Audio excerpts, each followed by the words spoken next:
In October of 1981, a young couple set out on what was supposed to be a romantic fall getaway in Connecticut. They never came back. Only their car was found, doors open, engine running, headlights on, and no sign of them. This is the true story of Daniel Carr and Emily Reeves, the lovers who vanished on Route 44. Daniel, 26, and Emily, 24, were high school sweethearts from Hartford. Daniel had just landed a new job, and Emily had been saving up to move in with him. They decided to spend the weekend in the Berkshires, Massachusetts, a quiet cabin near Stockbridge. Daniel planned to propose. They packed light.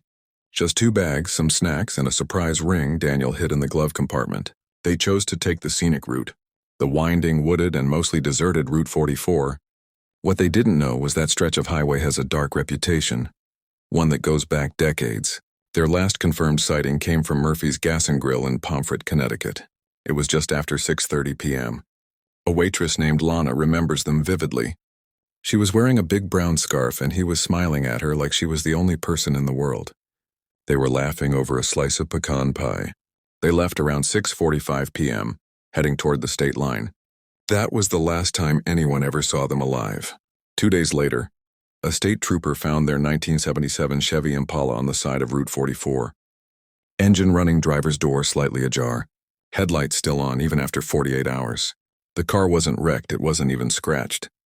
Inside they found Daniel's wallet, Emily's purse, 2 uneaten sandwiches, and the ring still in the glove compartment. But no sign of Daniel. No Emily, no struggle. No footprints in the muddy ground. It was like they'd just vanished. Around 2:15 a.m. on the night they vanished, a trucker named Gary Wexler reported something chilling to the local sheriff. "I was driving eastbound when I saw their car with its hazards on. I slowed down. I saw a woman in a long white dress standing in front of it, pale as death, just staring into the woods. Then she vanished." Gary said he kept driving. He didn't stop. He said the fear hit him in waves. Not of what he saw, but of what he didn't see. Locals had whispered about Route 44 for decades. Stories of a faceless man in a flannel shirt seen in rearview mirrors, cars that lose power, voices heard in the trees, and most disturbingly, couples who disappear. There have been 4 known disappearances of couples on that stretch since 1946, all in the month of October. All with their cars found the same way. Engine running, doors open, no trace of the people inside. It's said that Route 44 feeds on love. The stronger the bond and the louder the echo when it breaks. A forgotten piece of evidence surfaced years later.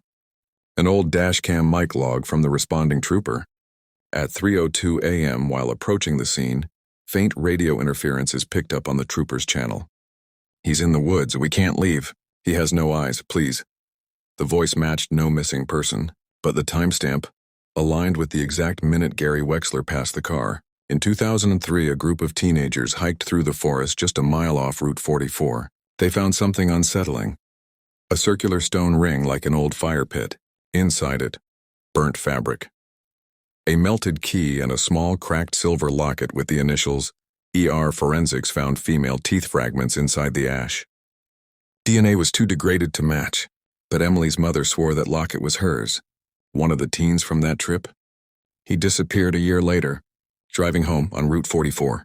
Old colonial tales speak of a man, a hollow figure cursed to walk the forests of Connecticut. They say he was once betrayed by his lover, and in death he seeks others in love, to drag into his darkness. You only see him when you're with someone you love. He doesn't haunt the lonely, only those with hearts too full to protect themselves. He calls them, he separates them, and then he consumes their bond forever. Every October 17th, Emily and Daniel's families gather at a bend on Route 44. They leave flowers. Sometimes they say they hear voices in the trees.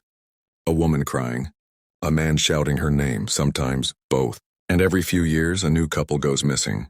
Always on that same 5-mile stretch.